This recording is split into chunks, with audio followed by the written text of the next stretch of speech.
Yeah, I don't quite know what to do with this, but welcome everybody to the second episode of what's called Guilty Pleasures, and our podcast is Mise-en-Scene Weekly.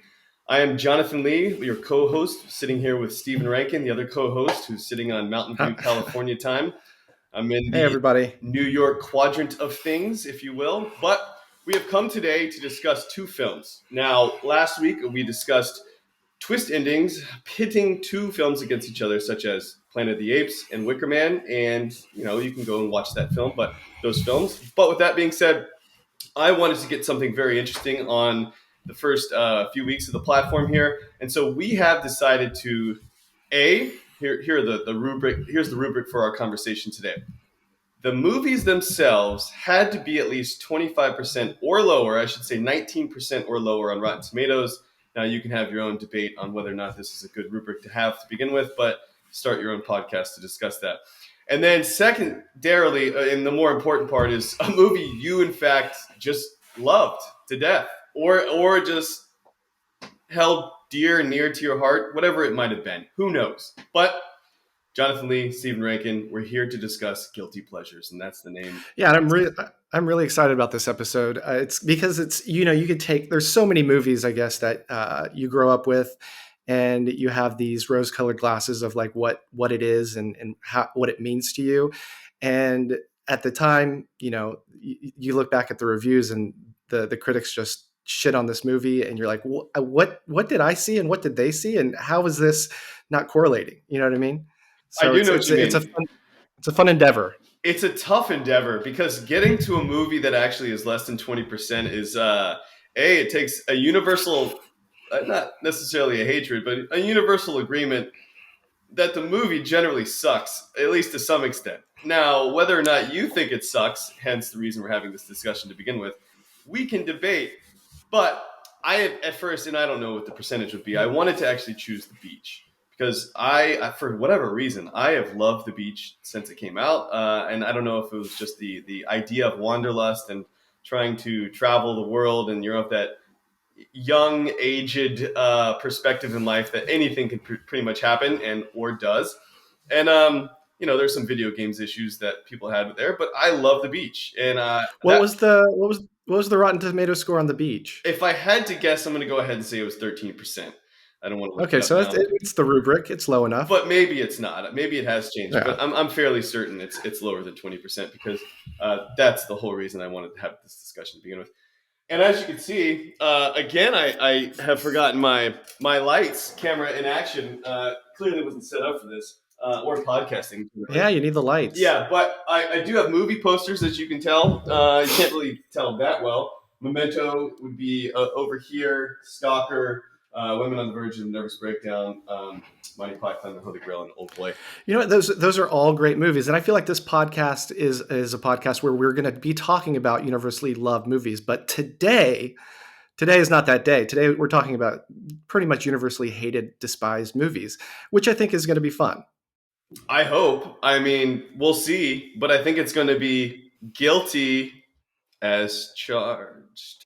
Anyway, so I like what you did there. I got Nothing But Trouble. I did not choose a movie for Steven. He did not choose a movie for me. We chose these for whatever reason, and we'll get into it for a second or an hour, I would say, to figure this out. And ultimately, if we ever do have a guest, we need to decide who's going to be winning this. But clearly, I'm going to be winning this round. So I'll give you some backdrop of Nothing But Trouble. I have copious amounts of notes. I didn't know this was going to hit on my heartstrings as much as it has. And I would say this movie inherently has influenced my life far greater than I ever expected it to. And looking back now, I haven't seen it in probably, it's been a long time, 2 decades at minimum. Wow. Strangely enough, I actually I own both movies, but I do own Drop Dead Fred. I was 26 minutes into it when I stopped just about 6 months ago. I actually looked. So I've actually seen it a couple times recently. Now, Nothing But Trouble, a 93-minute movie that is just absurdities upon absurdities. And I will get it's bonkers. Yeah, there's no other way to put it. Dan Aykroyd is the director. His brother Peter actually wrote the script for the movie itself. I'm sure Dan had a a strong telling of it. I think it came out in February '91. Your Drop Dead Fred came out a few months after, I think in May or June of '91. So both Yeah, '91 movies.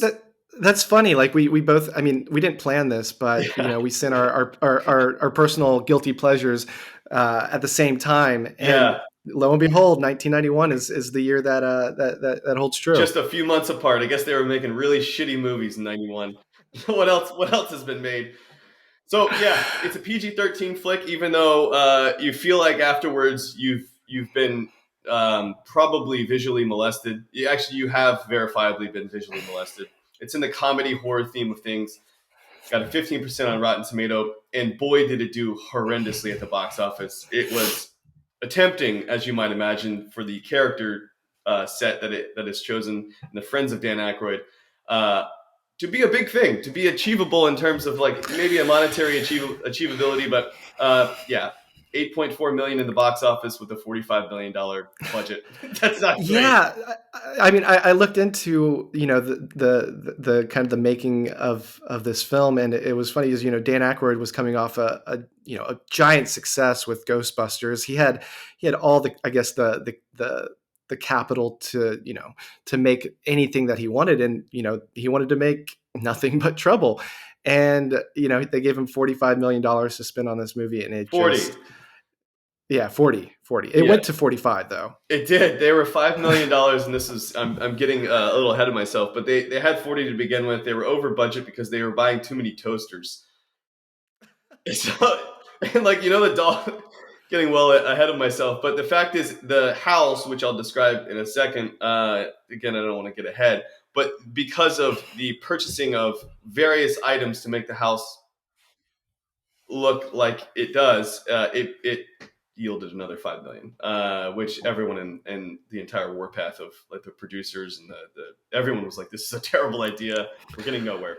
But anyway, Well, originally Dan Aykroyd, they wrote the script and they pitched it to John Hughes. He turned it down. yeah, They pitched it to John Landis. He just threw it away. He's like, "No, I'm not doing this." yeah, Dan Aykroyd did not want to direct this, but he's like, "I have nobody else," yeah. and this is his, what I believe this is his first and only directorial debut. Keep in mind, though, that Dan actually did eventually want to direct this. The entire origination behind this movie is his idea of something that actually happened to him, where he got Right, pulled right. over in the northeast part of the United States. He actually, in the middle of the night, got taken for like this trial. Very A different than kangaroo court. yeah. I think what is it? The circular district court or something, like a revolving district court, I think is the name of the court in the movie itself. But anyway, we're getting well ahead of ourselves. The Yes. premise is But this, and I will just read it. While attempting to seduce gorgeous lawyer Diane Lightston, who is Demi Moore actually, wealthy gadabout, whatever that word is, Chris Thorne Chevy Chase agrees to drive her to Atlantic City, New Jersey, as well as a couple other individuals who are married, and draws the attention of a very deeply concerning cop, John Candy. So you can tell by the cast, it's either going to be funny or 15% on Rotten Tomatoes. And they have flamboyant Brazilianaires. That's a defined term yeah, by Chevy Brazilianaires. Chase, who are fantastic for the 43 or so minutes they show up. And basically, what actually happens in the kangaroo court afterwards. So Dan Aykroyd plays multiple characters, and so he's actually the judge himself. Took him an hour to get into costume, but he from my own small research that I did, he actually had not like a mental breakdown, but a physical breakdown of where he just couldn't direct anymore. And he told people when he was like, saying action, he just stepped back completely because he was so exhausted. And he actually had at one point the characters and the actors direct themselves. So there's like, yeah, this is what I think you should do, but feel free. And they would just do multiple cuts, and they're like, I don't even know where to stop. Like, what should we do now? And It just became an improv game. That's what it became. pretty It's like, much. all right, just yes and. So then Dan actually had a conversation with John Hughes, who was originally going to take the film, and John's like, "What the fuck you do? What are you doing?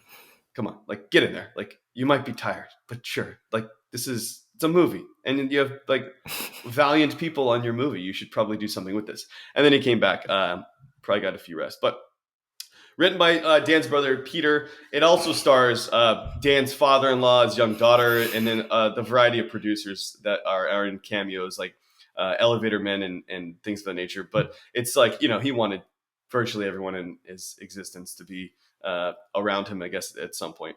But yeah, I'll get into the premise, and I for some reason have to log back into my document to actually discuss exactly what's happening here. Got to have the document. Yeah. Yeah. So basically, Chevy Chase is drunk from a party.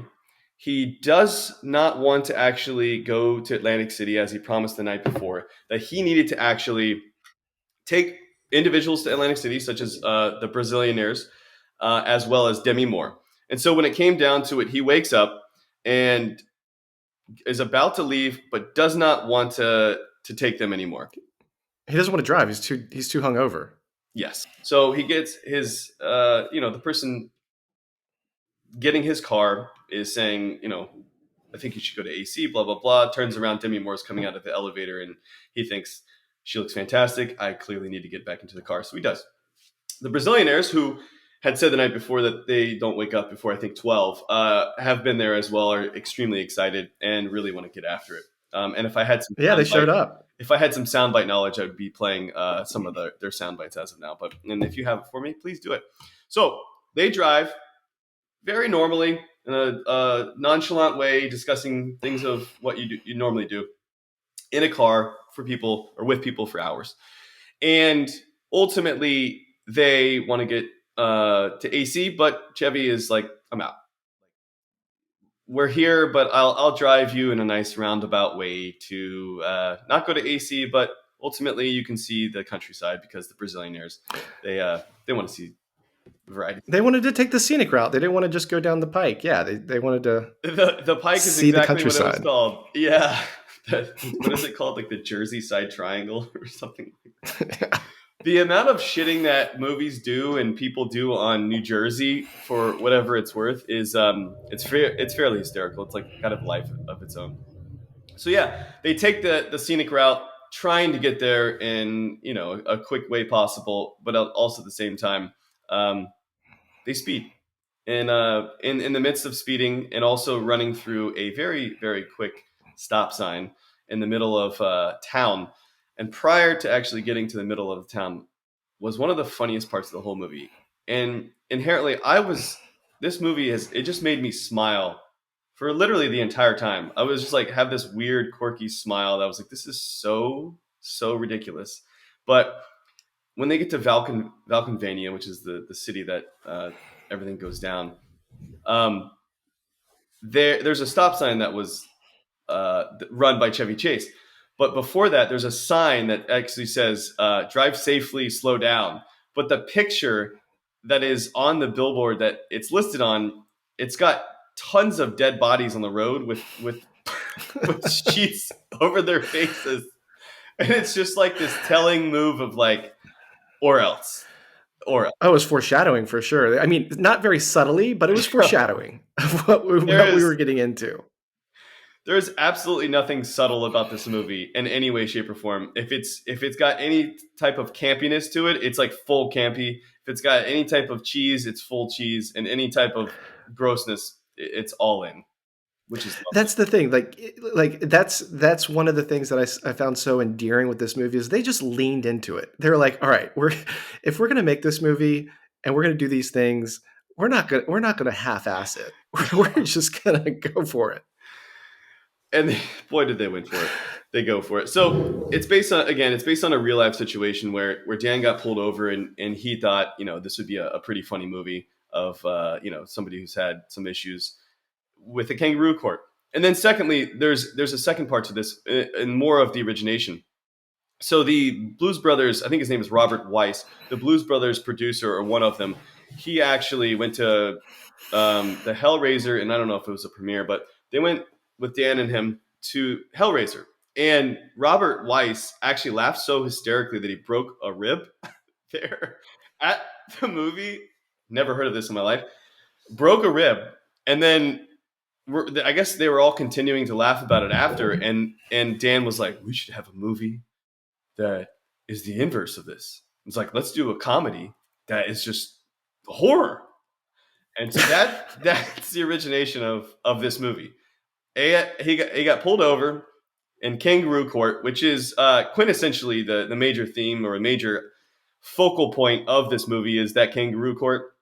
And then secondly, the pulling over part. So it really is an effort, and that's John Candy, who is the I don't know, the upstanding holder of laws and the abider of laws. I don't know if you could call him a cop, but he is attempting to be a cop, and he's a part of the family, and has a soft side to him, if you will.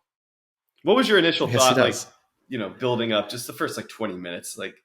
I didn't when you suggested this movie, Nothing But Trouble. I had never heard of it. Okay. It was outside of my vision here in film history, for good reason, I guess. But I decided I'm not gonna read the premise. I'm not gonna like look at a trailer. I'm just gonna go into it without knowing anything. And Wait, I'm so glad that I did. you didn't know anything about it? I didn't want So to. you I, know I was you like, didn't if know like Dan Aykroyd, you didn't know even the actors who were involved. I did zero research going into this. I mean, it just it was mind blowing This is like about like it was mind blowing just how bonkers this movie was, how this movie got made. What was I watching? What were they trying to say? What were they trying to do? Like, I mean, the jokes aren't I mean, they don't really land, but they sit with you and kind of like a weird did I just see that kind of instance. It's just it's a crazy crazy film. it's a carryover from 1980s humor where there's like dad jokes basically. I mean, the one example I can immediately think of is when Chevy Chase is inside of uh, the mansion, and there's a bunch of like cuckoo clocks, and he's walking by as being shuffled along, and said, "Oh, does anybody have the time around here?" And I was like, this is totally like a cheesy dad joke. A lot of that. There's a lot of that for sure. That I think the 80s really provided, and really continued to the early 90s and kind of transitioned from the mid 90s to the mid 90s, I would say. But unbelievable that you did not know of this film and you did not know of anything prior to watching, because you must have like initially been thinking, wow, this cast is great. Like, Demi Moore and Chevy Chase are drinking at the beginning. And then, you can see John Candy being, arresting everyone. And you're like, this is going to be awesome. Well, cheesy, Oh, but I awesome. thought the setup was going to be great. Like you have these movie stars, these comedy icons in their prime, mind you, Yes. 1991. Like you're coming off Chevy Chase with the Vacation film, the Christmas Vacation. You have Great Dan outdoors. Aykroyd, yeah, Great Outdoors. Like I said, Ghostbusters. Like you have all of these like great actors, great comedians, and I'm like, this is going to be amazing. And Yeah. then I'm watching it, and as the story unfolds, and as the jokes are laid out, and as the gross out humor leans into itself, I'm just like, this. I can see why this was so repugnant back then, but I was loving every second of it. Yeah, me too. Like, it was, I don't know. I'll get into it, but I would say, as I said before, it really tickled my heartstrings here, because it kind of made me. It was therapeutic in a sense of like trying to understand kind of the complexities or lack thereof of my own brain and why I like what I like. For example, I have a tattoo of, if I can even take this, an Alejandro Jodorowsky on my arm from the director of A Holy Mountain and El Topo, and I often, as even to you, I'm like, I love this movie, and then people watch it and they're like, what? Are you okay? Yeah, I think I'm okay. But with that said, this is one of those movies where I think watching it at an early age, and I also think Monty Python really influenced me to a strong degree. Um, that for whatever reason, in my own fortitude, again, or lack thereof, it really influenced me to like other movies like this. And so I'll get to the more direct point of what actually happens, I guess, in dialogue and things of that nature. But they get arrested, not only afterwards of not stopping at the after the billboard that looks like everyone's been murdered, foretelling, I guess, what's about to happen. They get pulled over by John Candy, Very pleasant cop, nice, rotund, of course, because he's John Candy, and they have to go to the courthouse to speak before the judge after as well. They try to get away, so they try to speed away, and they have a BMW, and it was very prevalent and repeated that Chevy was basically being a wimp, and he needed to evade the cop, and they just couldn't do so. They were trying to get meander around a variety of different dump trucks and construction sites, basically, and they weren't able to. They eventually got arrested. And so Well, even the John Candy and his cop car, he had different levers that he could pull to manipulate the construction and divert him to where they wanted to go. I mean, it kind of all started there because you get into the house, and that's just basically a mad fun house with levers and switches and things like that we'll get into. boy, are there levers and switches in that house, to say the least. So they are on trial, and the trial itself, it appears that things are going to go a little more smoothly. There was an intimation of somebody saying wedding, and the judge's eyes and ears perk up, and is there going to be a wedding? And then actually, it seems to be a lot of foretelling in this movie, but that was one of them. But there's a nice judge-like platform that is preventing to see Dan Aykroyd in his costume. He looks like a very grotesque monster. He also has a penis for a nose, and That penis. I mean, it just kind of. he looks like a monster. They do a close up on that. He has a grotesque voice. It's harsh, and you just don't like to look at him. He's 106 years old. Yeah, is what I believe. Yeah, he's 106 years old. Hasn't retired. And at this point, I'm thinking, because as they're meandering, they go across a bridge. It looks like a drawbridge, and it says, enjoy your stay, in the back of the rear view mirror. When Chevy's like, that seems a little strange, and there's a lot of junk. And as I said, they spent literally $5 million on this junk to just fill these scenes up, but it makes you feel gross in Valkyvania. It really makes you feel, in the mansion itself is Valkenheiser mansion, 90 feet tall in real life, by the way. They created a 90-foot mansion. Clearly, they had aspirational endeavors here. But my explanation of this is, if Hunter S. Thompson, who was around at this time, were hanging out with, I would say, Dan Aykroyd and probably the Hellraiser guy, Robert, I think it's like they dropped acid, and what is the weirdest thing we could ever create? And then Dan just randomly talks about the time that he got pulled over, and then Hunter just gets involved and was like, what you should do? This is what you should do. And that's what this movie is. And it's just an acid trip gone wrong effectively, and just meanders itself into the weirdest parts of my head and probably your head, but it's on screen. So let's get into it. But they're $5 million over budget. They have to say what they think to be overnight because they have violated multiple laws, and that's where really the movie starts. So not only do they get tossed, I don't even know what to call this, but it's a penitentiary of sorts. They get tossed in a jail-like area. The floor he pulls a lever and the floor just drops out from under them, and they fall into this pit of broken baby dolls and lots of squeaking, lots of trolls, lots of things that you would see if, I guess, a toy store went bust and Armageddon happened, and it's very creepy. And so very creepy. Yeah, there's a lot of levers on that organ of his. So he pulled the one that was a little more generous, if you haven't had a violation of egregious laws. But it was fascinating. So the original intent was actually to be way darker and way more graphic. Yeah. It was supposed to be rated R, yeah. I believe. And I would love to see the director's cut of this, the rated R version of it. So it would just be wild. It was more graphic and violent, and they actually provided it to a test audience. We're just like, I guess the Rotten Tomato score would be 2%. They're like, this is awful. People were walking out. And throughout the entire movie, Chevy actually thought it was such a terrible movie and such a poor decision. And it was the worst movie, he said, that he would ever be a part of. But he just did it basically for Dan and his friendship. Yeah, he did it as a friend. Yeah. And he kind of, he has this kind of air about him. This he doesn't want to be there, but it kind of works in the film. It works well. It works Like, fantastically. So he actually said publicly in interviews after, like, this movie sucked. Like, it's not good. It actually was terrible. But everyone else actually was pretty kind in reference to speaking about it. But I need to make a very clear note. This is Tupac's acting debut.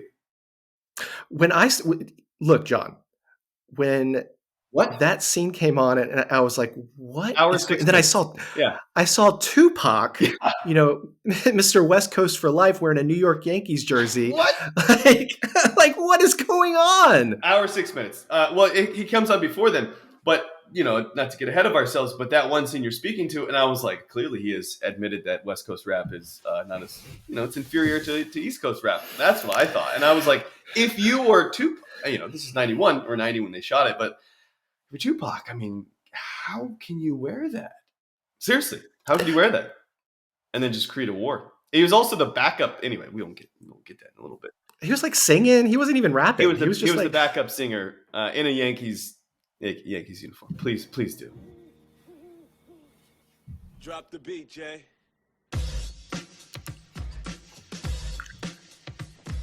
Been all around the world.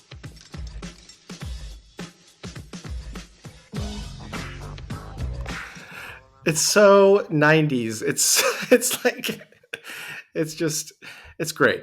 That whole scene, it was it.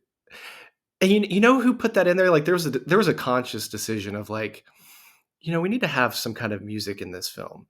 And I bet it was Dan Aykroyd. Dan Aykroyd was like, yeah, let's get some hip hop in here. It's Hunter S. Thompson on acid. It's just like, what is happening right now? Like, we're in the middle of middle of a courtroom for another person who got pulled over for violating various laws. And what do you do for a living? Dan Aykroyd, the judge, is asking in his, demeanor of looking ugly and has his penis nose. And they said they're a band, they're a group. And he didn't believe him. He's like, well, where are your musical instruments? And he said, well, it's in the car. And he goes, well, get them. And it becomes a music video. And they actually perform like a live concert in front of the judge, who happens to know how to play the organ or piano, and starts jamming out as if there's not a chord in session and nothing is actually happening, which is one of the more wild moments of the entire movie. It's like an hour and 6 minutes, and Tupac is a backup singer, and he lets them go freely. But totally bizarre. To go back to the original, totally bizarre. Chevy and crew and Demi and the Brazilianaires are not let go, and so they're trapped, trying to get their way out, and ultimately they're having some trouble doing so. There is a maze in an effort of getting in and out and through the different types of tricks of the trade to get free. They don't yet know exactly what's going to happen to them at this point, but it's pretty ominous. And I think it really, in my feeling, at like 30, 40 minutes in, they're really setting up an environment for which I started to get on the side of the family, if you will, and I'll call them the family from now on, just as a collective notion. But like, the family is these psychopaths who basically just try to bring people in who have violated the law and effectively murder them through their house or through other means. And a roller coaster, maybe. The roller coaster is what was that called? The Mr. Bone Crusher. Oh yeah. So Mr. Bone Crusher actually, Mr. Bone Stripper. Yeah. So I actually have it listed, but I can't see it now. But Mr. Bone Stripper is fantastic, because there was a party who got pulled over after Chevy and everyone got quarantined, if you will. They have their own room with the trolls and the squeaky dolls and Armageddon like environment, and so, in the midst of them actually being provided dinner, which we'll talk about in a second, this other group of individuals who are also, I think, going to AC are drinking, driving, have drugs, guns, and things of that nature.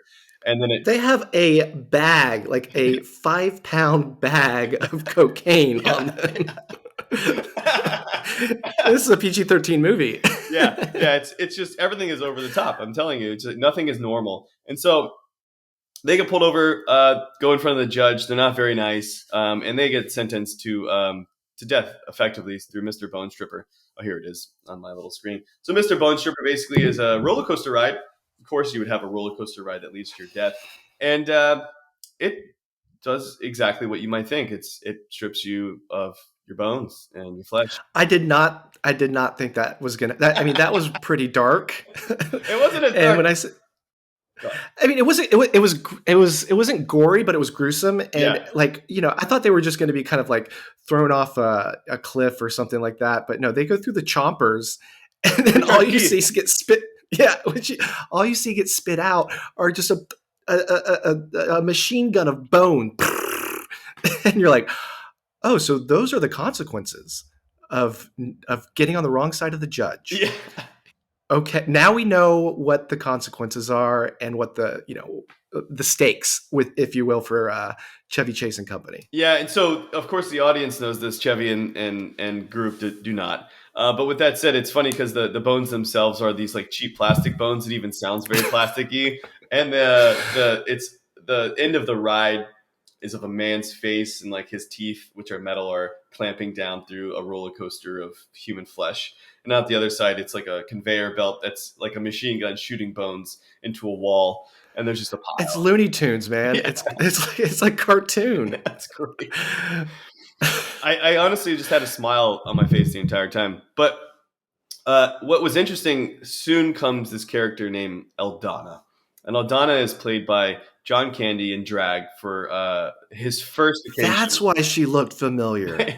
Wow. Oh, wow. That was John Candy the whole time. But my favorite part of Eldana and his other characters in drag, this film in and of itself got nominated for 5 Razzies on the 14th annual Razzies Award.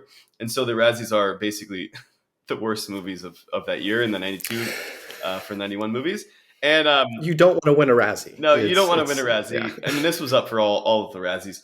And my favorite, though, maybe my favorite fact of this whole movie, not only watching and just things inside and outside, is that John Candy was up for a Razzie for Eldana for worst actress.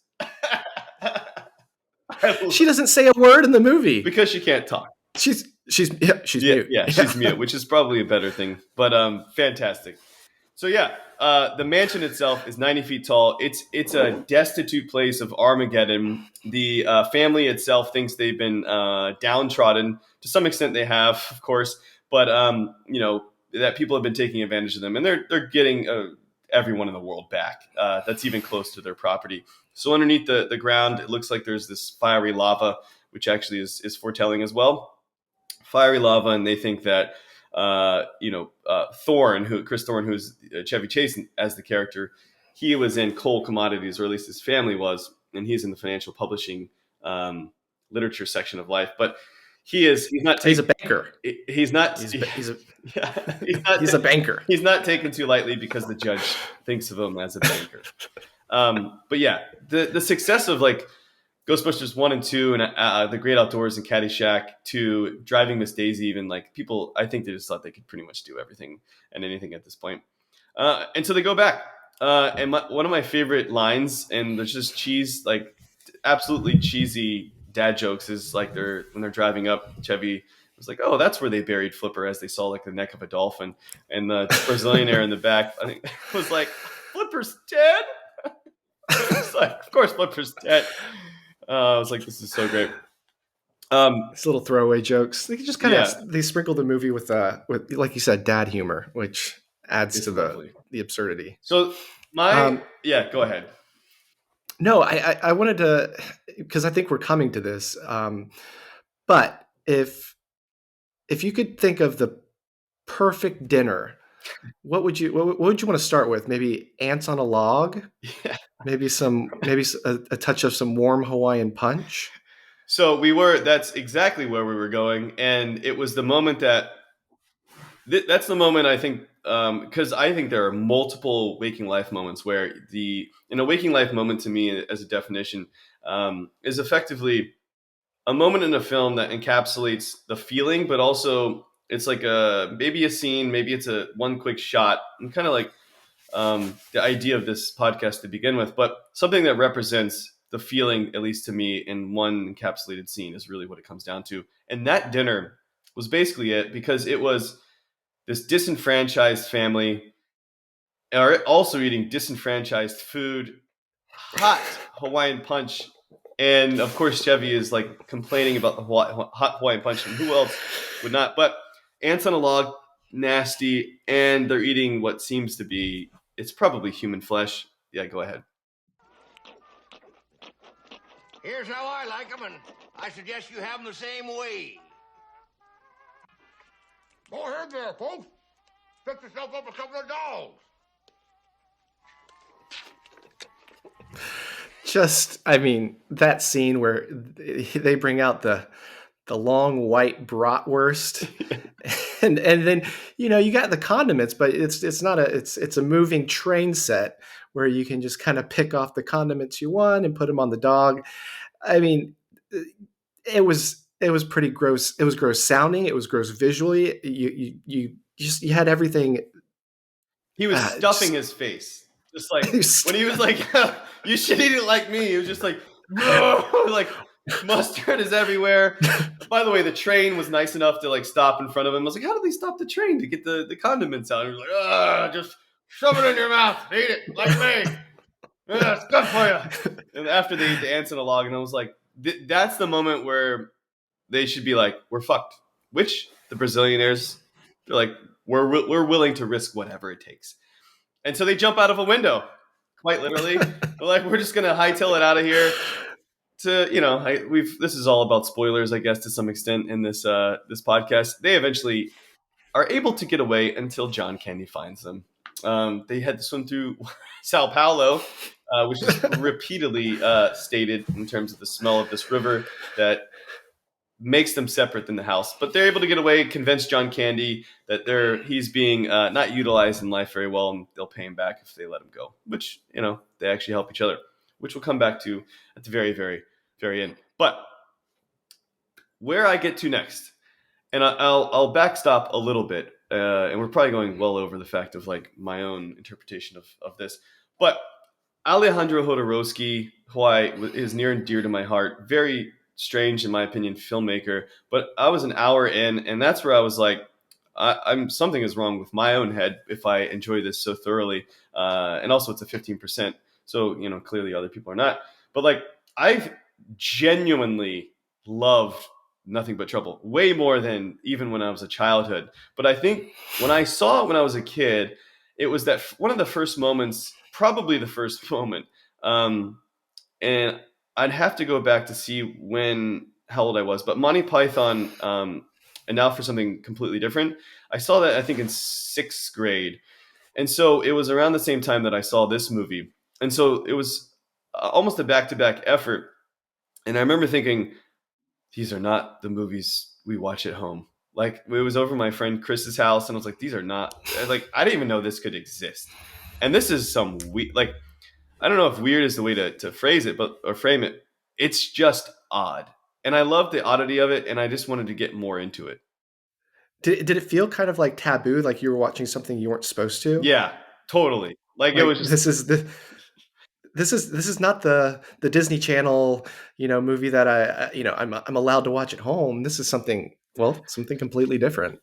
And now for something completely different. And so it actually reminded me of other things that I very much enjoy. And I'm kind of wrapping up to some extent, but like Sleep No More to me, I've been to 3 or 4 times, and of which a lot of, you're either going to like Sleep No More and you're not, but I passionately love Sleep No More. And I don't know what to call it. It's an experimental Broadway play it's not even on Broadway, but it's I don't want to call it a play, but it's a group of individuals who are actors who 3 to 4 times over a 3 or 4 hour period or 3-hour period do different parts of a play that are mirrored after various Shakespeare characters, but mostly Macbeth. And there's a variety of other intimations, but it's 90% Macbeth, basically.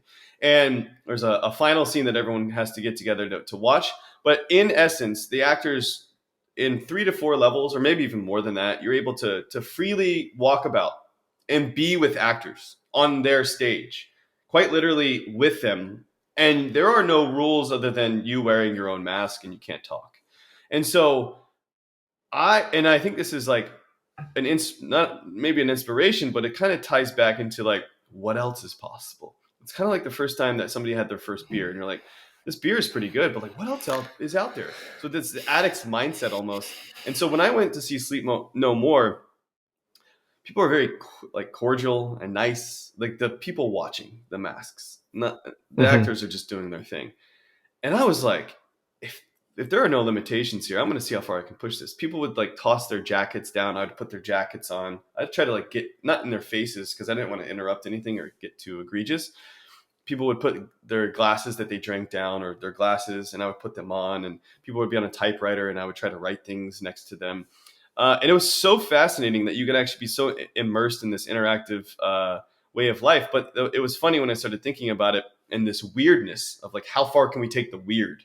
And I think Hunter S. Thompson is like, how far, buy the ticket, take the ride kind of thing. But there was one moment in Sleep No More that I was probably doing this too much. And I was like, oh, this woman like took me to a back room and like, it was just weird. There was a fan blowing on me. She like started blowing on me and like just was like taking a feather and like putting on my face. And I was like, what is this, first of all? And then I started thinking, I was like, I think they just wanted me to get away like from it, the actors, right? I was just being like probably an annoyance. I wasn't like in anyone's face, but But you were immersing yourself more than others, right? I was, but probably a little too much. And I think this is why I just have this notion in my personality where I'm like, let's see how far we can take this. Let's see how far this goes. And I think that this is where that movie is for me. And I mean, I've never heard of that kind of concept of theater, but that sounds absolutely amazing. And the fact that lady so eloquently kind of just pulled you away without disturbing the rest of the show just shows you how she's a pro. But I was like, I've been chosen. And then I looked back and I was like, no, I was probably chosen because I was annoying, interacting too much. Yeah. So Chevy basically at this point in dinner, which is disgusting, the Brazilianaires jump out of the window, they flee, and Chevy gets locked up and then has that comment about, the cuckoo clocks. And so they try to do their best to escape, and everything is planned and set up for them. There's trapdoors here and there. Clearly, they're forcing them like a mousetrap to get out in the maze. So you can see what actually happens next. And there's only one, I guess, one opportunity, one way that the judge sees that Chevy Chase can get out of this situation. And what is that way? Well, he does have a lovely great-granddaughter? I don't know. 106. Eldora. Was it Eldora? And yeah. Was that her name, right? And I bet it was Eldana. Eldana, you're right. But he wants to set her up, and he'll turn his eye that he's a banker and say, hey, if you marry my granddaughter, I'll let you off the hook. Yeah. And so that's when, Digital Underground comes in and they have the wedding and they I guess they tie the knot, he agrees to it. Which, boy, he doesn't agree to it. That's not a good knot. So yeah, they agree to get married. Ultimately, he reneges as Digital Underground will let go, and he's asking them for help. And then basically he gets put to death. And ultimately goes to what he thinks to be his death, but Mr. Bone Stripper actually has a faulty gear, and he's able to live. And then to make a long story short, because there's a lot of various things, for example, Chevy and Demi, when they actually fall through the floor for the second time, I loved it because it actually reminded me of like the Rancer monster in Star Wars, where Luke actually had to throw the rock to kill the monster. Yes. That reminded me of that. But it gets into other characters, like even characters that are not even like key to the story, but like Bobo and Little Deeble, who are just like disgusting 9-foot-tall monsters who are like kid-like and very similar to the Goonies. And this movie to me had a Goonies feel to some extent. Which Dan Aykroyd played Bobo because nobody else would. Just like nobody would want to direct this. Nobody wanted to put on that costume. But for the whole, they were grotesque. I mean, honestly, grotesque. But to get to the actual point of why I like this movie so much, as if I don't have to say anything more, but like I think it just is near and dear to my heart on what is weird. And this is probably the first origination of like what I could potentially see of as a movie and the potential of it of just like, hell, let's just see what happens. Like, let's just see what happens. To do this. Would a movie like this be made today with that kind of budget? Let's pause that for a second because that is my last point that I would like to discuss with you. So Okay. I got 65 minutes in right before Digital Underground, and I'm like, I want the family to kill everybody. I was so intertwined, and I was just like, let's see what happens, kind of thing. So I had a question for you here with, Sure. with the point of that. Who is the hero in this film? Like, what is this movie trying to say?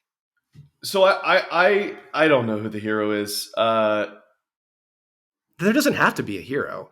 I mean, I think they're all anti-heroes. I mean, maybe they set Chevy Chase up as the main protagonist, but he doesn't have a character arc. He doesn't change. no. There, Even I at mean, the he goes end. back to even at the end. He's that last scene. But Oh my everyone gosh. is identical. I mean, at the end, the judge, who after basically, long story short, they eventually escape. They're able to go to the police. The police are not believing of the story, and they go back to the mansion, 90-foot tall mansion, and they're trying to play it off like nothing else happened. They knocked on the door. You have to identify them, and there's lots of cops around. And at that moment, you realize, well, all the cops are now on the side of the family, and they're It's kind of a twist right there. You're like, whoa. intertwined. And so they look around, and it's just like, ha ha ha!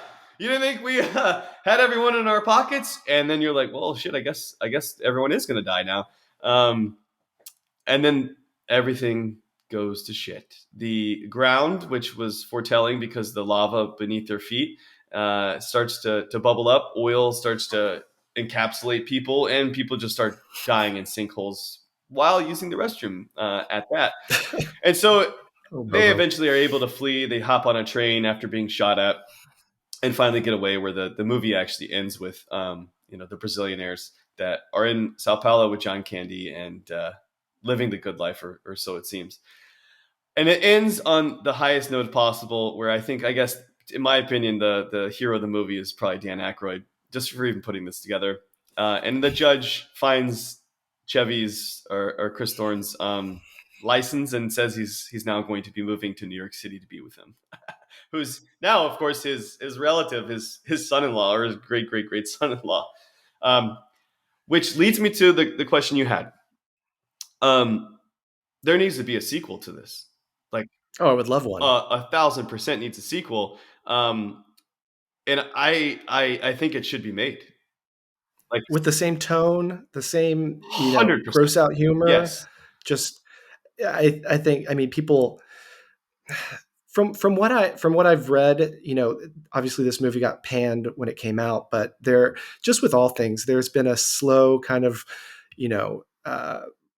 reassertion of what this movie is and what it means. I'm going to read a review that I found on Letterboxd that I thought was really great. Okay. This is from Tim Kopp. There's a moment in this film when Demi Moore is playing cards with Dan Aykroyd as one of two giant greasy babies in diapers, while Chevy Chase is about to get married to John Candy and drag, with Digital Underground featuring Tupac doing the wedding march. That's when I knew that all was right with the world. What a great review. There was a similar review on Reddit that I read that was almost identical to that, thinking like the guy went in not knowing anything about the movie and was like, this is the greatest thing I've ever seen. And it's clearly not the greatest movie direct for a variety of reasons. And I think it does deserve to some extent the 15% that it received. But I honestly, I love movies like this. I actually think it worked well in all of the ridiculousness. And I legitimately thoroughly enjoyed Nothing But Trouble way more than I did as a kid. But I want to ask you. I want to ask you a question, and I want your honest opinion. Like how long could you last as, like, say, Chevy's character, where you can get out by getting married to John Candy's, or Eldana. You can get out, and you take your time, do whatever you think you need to do to try to escape. But how long can you last? Could you suck it up? Because you've been kidnapped by a cult, but how long can you last? That's a good question. I mean, never been put in that situation before. Trying to, knowing what I know from watching the movie, I don't think I could survive on warm Hawaiian punch and ants on a log for an extended amount of time. But that said, if I was Chevy Chase and I saw everything that was happening around me, self-preservation is the key. And I would have to tie the knot with the Beautiful. lovely Eldana. I have to do it. I mean, Helen what Pinas. about you? I think, well, with the writing on the wall at the dinner, and you're probably under the assumption that your friends have now been murdered, and as well, like you're hearing a lot of things which sound like murder. So murder's on the agenda, and you're dealing with some psychopaths like Texas Chainsaw Massacre with a funny twist to it. So I'm sucking it up. I'm marrying Eldana, doing what I need to do, and finding a way out. But then maybe you got Stockholm syndrome. Maybe you're like, this is a lot of fun. Talking to Bobo and little. maybe you get into it. Maybe your weirdness comes out. But I ultimately think it's just the most wild Hunter S. Thompson acid trip that you could you can't think of something that's weirder. I mean, I'm sure there are movies that are weirder, but on a scale of like 1 to 10, this is 10. That's why I wish, I think after this movie, Dan Aykroyd didn't get a lot of leeway with future projects. I think he did Coneheads after this, not the greatest film. And yeah, he peaked in the 80s, and then this came, and it just, I would have loved to see more of this from his mind. Like this was wild. And I'll be honest, like I went into this movie, like, I wanted to come in and just try and find ways to hate this movie. And there's definitely a lot of like facets where this movie is truly, truly awful, but being immersed in that world, that movie, and it just, like I said, it blew my mind, and I enjoyed every minute of it. Yeah, it's crazy. I mean, I did too. I actually was just like Googling movies. What other movies are as ridiculous as this? But there's not a lot that come to mind. But anyway, that's my stick. Yeah. So that's my stick. I love this movie. So it's great. So my guilty pleasure, I didn't debate about this at all. I kind of went right for it because I knew exactly what was on my mind. I said, "Hey, Drop Dead Fred." I looked up the Rotten Tomato score, 11%. I was like, "Perfect. This is great." And I was like, kind of shocked at that 11% because, like, I from what I remember, like this movie got a pretty wide release. I think it made money at the box office, but it was just critically panned and shat on by critics. It was not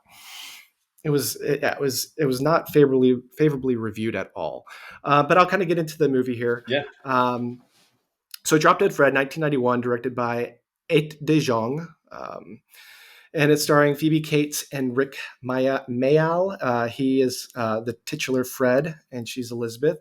And Elizabeth, we find her as an adult, and everything in her life is falling apart, right? Her husband is cheating and wants a divorce.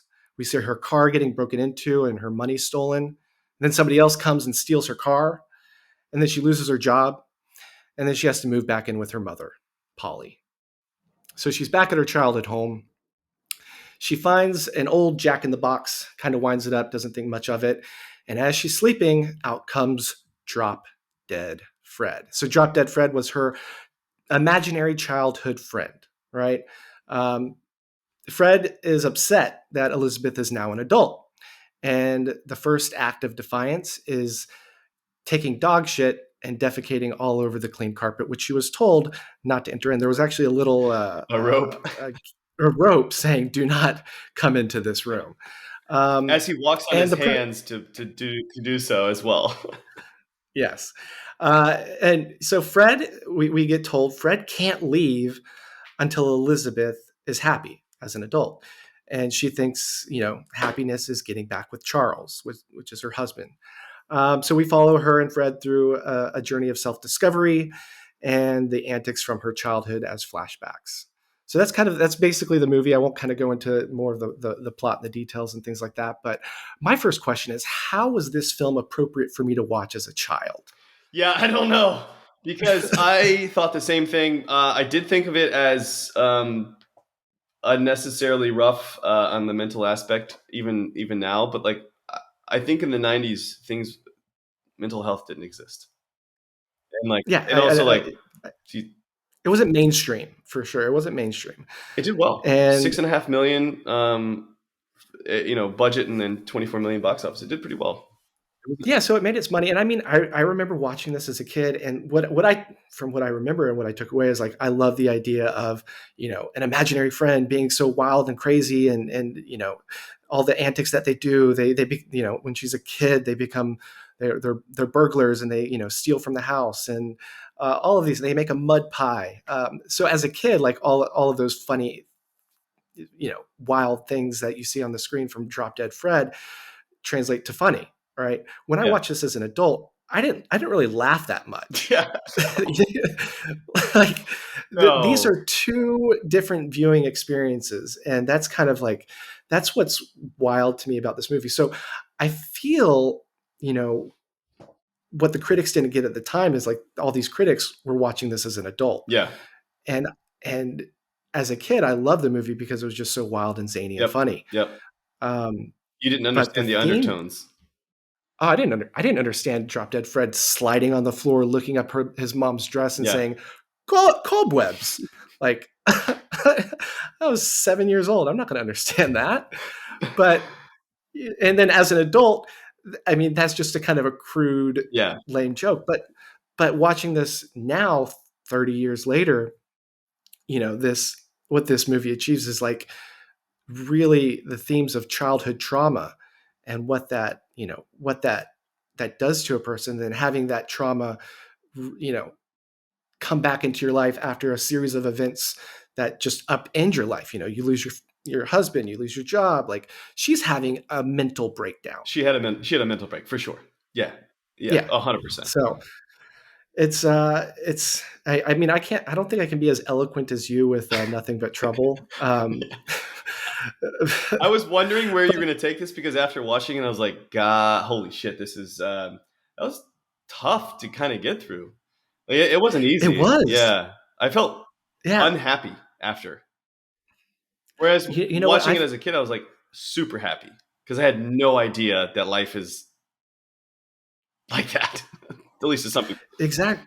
Yeah. I mean, the scenes with her and as an adult, and like she's on that restaurant scene with Mickey, her real childhood friend, who kind of has a crush on her, and seeing her do that physical comedy where Fred is there and messing with her and things like that. I think Phoebe Cates is fantastic in this movie. She's I think awesome. she did She's fantastic. great job. Yeah, they definitely chose correctly on that. I mean, she's wildly successful at that moment.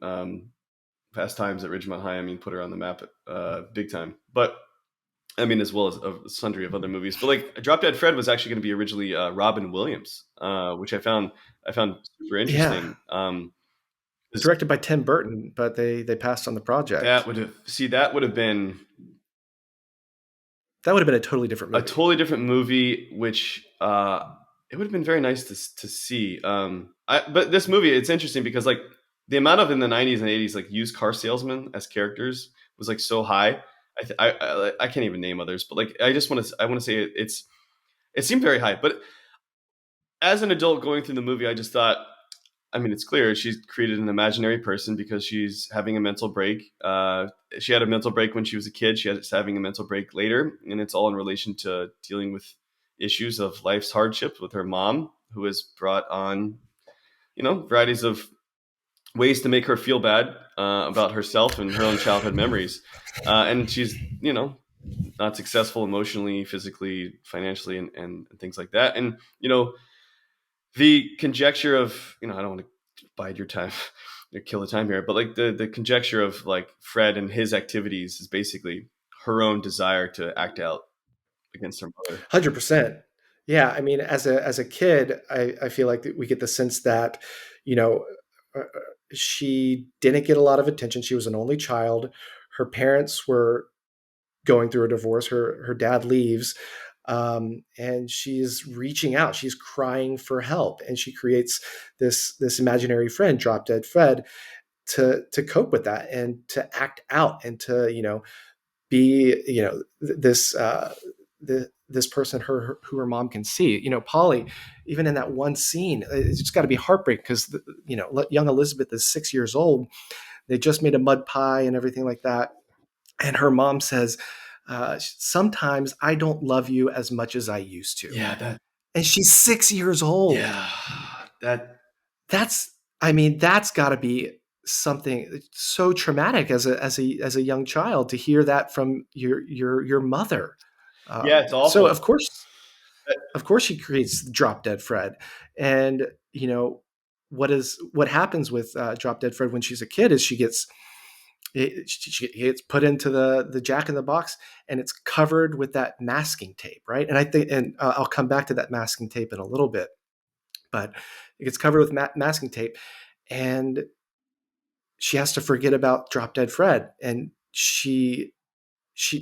Polly found out what would hurt her, which was putting away Drop Dead Fred. Yeah. And she said, "I'm never going to let my mother hurt me again that way." So she just forgot about him. And then when does he resurface? When she has another traumatic instance in her adult life. And opens I think this and opens him back up. in the Jack in the Box, but I think the script was great. I think this movie is the reason why it didn't succeed was because it couldn't. It was basically two different halves, right? You have the zany childhood half, and you have the serious traumatic half, and those two just they don't fit together in a cohesive film. But me watching as an adult, I was actually I was really moved by it. I was. Yeah, it is moving. I would say in a negative way, emotionally. But how did you feel towards the end or the ending itself, which is a fascinating ending, but I think needs to be The noted. dream scene. Yeah, the dream scene, and then what happens after the dream scene. What were your So the thoughts? dream scene, I was I was touched by that a lot. Like she is facing all of her demons. She sees Charles in the car. She walks up the steps, and her mom Polly is blocking the door, saying, "You can't come in here." And Fred's standing right by her side, and she says, "Say the magic words. Yeah. Say the magic words." And she says, "I'm not afraid of you." And her mom just billows up in flames. Yeah. She walks into the room, and what does she find? She finds herself, young Elizabeth, taped to the bed in that masking tape. She peels it off and comforts her. She comforts her as a child, which is what she needed. And Drop Dead Fred did his job. She found the happiness. She found the peace, and then she has to confront her mom in real life. And I thought that scene was really touching as well, where Elizabeth says, I'm leaving. I'm not staying here. And she's like, "Well, I'll be lonely." She says, "Mom, get a friend." Yeah. That was one of my I thought that favorite was lines. That was one of my favorite lines of the movie. I did love that. I have to just point out, of all movies, if there was like a top 50 like biggest cunts of movies list, Charles has got to be so high on that list. Like, he is just like her husband, ex-husband, whatever he is. Just, I don't know. You couldn't make this movie now and have that character be the character he is, and also like He's horrible. horrible in the way he treats his wife, and is just like cheating around, or like it's just what a horrible. Well, the reason why he was like able to treat Elizabeth that way is because she was still a girl child, a girl child or a woman child. She was not fully developed, and she was not able to stand up for herself and see how wrong this guy really was. Like, look at the way that she dressed. Yeah. She dressed like a conservative Mormon. Not that there's anything wrong with that, Stephen. No, there's not. But I'm just saying she was dressed as basically from her childhood, and she never grew into her adulthood. Yeah. And even when she was like flirting and trying to flirt with Charles in the kitchen, it seemed like she was still a child, and she didn't understand the way that the world works. Because she was fascinating. I mean, she was dealing with a lot of mental issues and then having mental breaks. But yeah, it's kind of how my mom dressed in 1991, I would say. But she didn't have any mother issues that I know of. Yeah. Other than the fact that my grandmother didn't know us when she was dying and knew our dog, which still affects me now.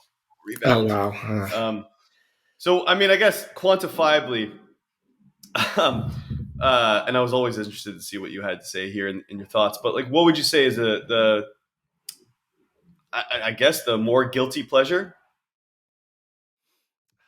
So after reviewing these two films, and what constitutes a guilty pleasure, right? The guilty pleasure is something that you are really, you defend to your grave, that you like, that other Yeah, people, or most people do not like, whether yeah. that's a movie, a book, reality TV, whatever it is. But this, uh, you know, Drop Dead Fred.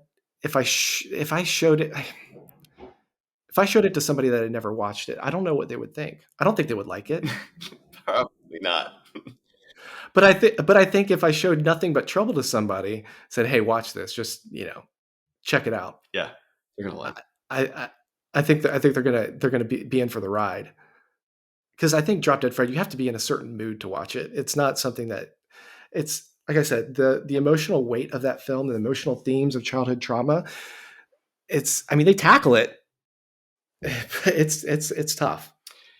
Yeah, it was very tough. I watched it last night, and there was a couple times I was like, this is really depressing, like very Would you let a child watch that film? sad. Like, It is zany is the word I would use. I mean, Drop Dead Fred is continuously in green. I love the very end of it though, where he gets a new friend to be with, and somebody that is very close to Elizabeth as well. So Elizabeth gets to not see Drop Dead Fred, but gets to see the ramifications, I guess, of Drop Dead Fred.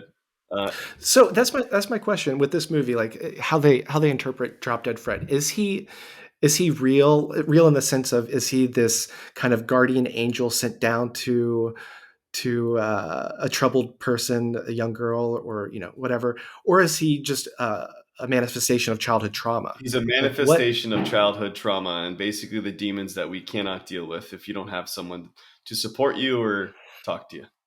Yeah, That's your stance. that's my stance. And I think if you were to take like if you were to take a different perspective of it and not the mental health perspective, I think it actually would be a better movie. But I gotta say, guilty pleasure. I mean, hands down, Nothing But Trouble is like far superior. However, I knew why you picked this because I mean, we've talked about this movie for years, and I think you used to watch it with your sister. If Yeah. I mean, and this was like a big deal for you. So like when you chose it, I was like, oh, I know why. But I was like, I've seen this recently, or at least a quarter of it, and I was like, this is going to be interesting. I hadn't seen it in years. Yeah, I was like since I was a child. I stopped at 6 So- minutes, and I was like, man, I can't. This is depressing, man. Like real depressing. Like I can't watch this. Yeah, it's tough. I mean, like I said, those themes. It's just. I mean, there's one quote here uh, that Polly is talking to Elizabeth as a child, and she's like, "Did they live happily ever after?" Of course, Elizabeth. Well, how do you know? Because she was a good little girl. If she would have been naughty, the prince would have run away. What a pile of shit. Yeah. Which she repeats later in the movie, which I loved. And then this is the classic Fred line right here. God! Is it? It is! The mega bitch! It's the mom. It's the mom. Well, when she's a kid, she's the mega beast. Oh, that's but when right. she's an That's adult, right. Fair point. She's the mega bitch. So he does tame it down. He knows what's going on, what's PG and PG-13. He's socially aware. He's socially aware of his surroundings. Yeah. But what did you think of that performance of Rick Mayall? it was great. I mean, he was. I don't know if he was sticking to the script, but I know in the late '80s and early '90s, he definitely was trying a new type of comedy. But I think he was great. I don't see Robin Williams would have been fantastic in it. I don't see a lot of people that can actually pull that character off well in that time. Yeah, and I mean, he was on this sketch comedy show called The Young Ones in the late '80s, early '90s, and it was kind of this very indie punk rock kind of comedy that he was doing, and this was his first big role. Yeah. And I thought he captured what that kind of mania, crazy, wild, imaginary friend was supposed to be. So I thought he did a good job. But as your point, guilty pleasures, what was more pleasurable for me to watch? It had to be Nothing But Trouble. Yeah.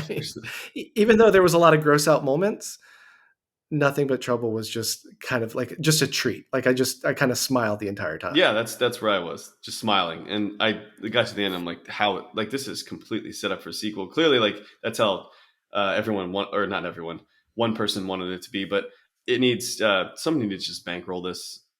I mean, even 50 million now, you can make this movie. You don't have to buy as many toasters. Now you're saying a sequel. Would we get the same cast, or would we revise it? I mean, well, John Candy's not around, but Demi, he might not need the makeup anymore. He could just are there. God, that would be good. Same cast, yeah. You can get a new cop. That would be fantastic. I mean, it would be unbelievable. Like, I honestly, like, at the end, I was like, I need a sequel to this. Like, this is set up for a sequel. How is this not a sequel? So we cut to, Chevy Chase and having his father-in-law, the judge, living with him. Obviously, they're years older, unless you want to do some de-aging CGI technology, as seen in The Irishman. But no, I mean, a sequel would be fantastic. But they're rich. They're rich now because all the oil. That's true. Yeah. At Valkenvania, and then they could build their own funhouse mansion that's 97 feet tall. And then, and then Chevy has gets hit in the head by the judge, and like, wow, this does sound like a good idea. We do have $100 million to spend on a 97-foot mansion. Why don't we try this out in the Jersey Triangle? I mean, I honestly would love it. It'd be fantastic. And eventually, by the way, as you see all these nice these movie posters, they are going to be up. And eventually, I will have a nicer mic. This echo will go away. We will get there. This is our second episode. I think we're ironing out all the wrinkles and kind of figuring it out as we go. But this has been fun. I enjoyed talking about these two movies. It's been lovely. And so we are on all social media platforms, I believe. There's Instagram mostly, but YouTube we are now on. You can watch us video. So Spotify as of now is just going to be on the audio section of things. But as Scene Weekly, and if you have any questions, go to admin@Scene Weekly to write us an email. Questions, comments, concerns, how good, terrible we are, that'd be lovely, or ideas for next week's episode, which we frankly don't even have one. But I will say this, as we discussed, or I realized today, I sent us our first episode, which is last week's Planet of the Apes versus Wicker Man. Twist endings. Yeah. I sent that to a friend of mine, Kyle. And Kyle responded with... that's cool, bruh, but 90% of podcasts I heard end after one episode. And so I actually looked it up because I was like, there's no way that exists. It's actually 90% of podcast episodes end after 3 episodes.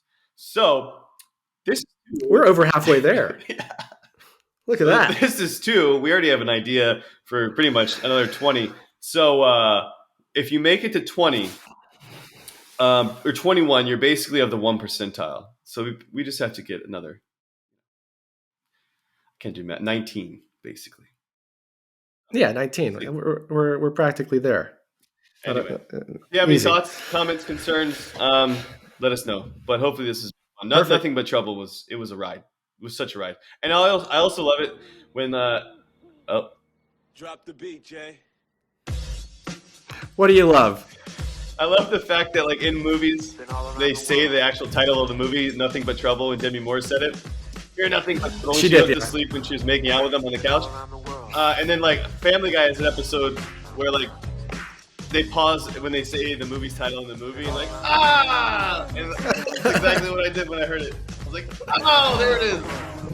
That's great. Yeah. Well, they said Drop Dead Fred a lot of times in my movie, so. Yeah, you win. You win on that. There you go. All right, we're out. We're out. Till next week, everybody. Bye-bye.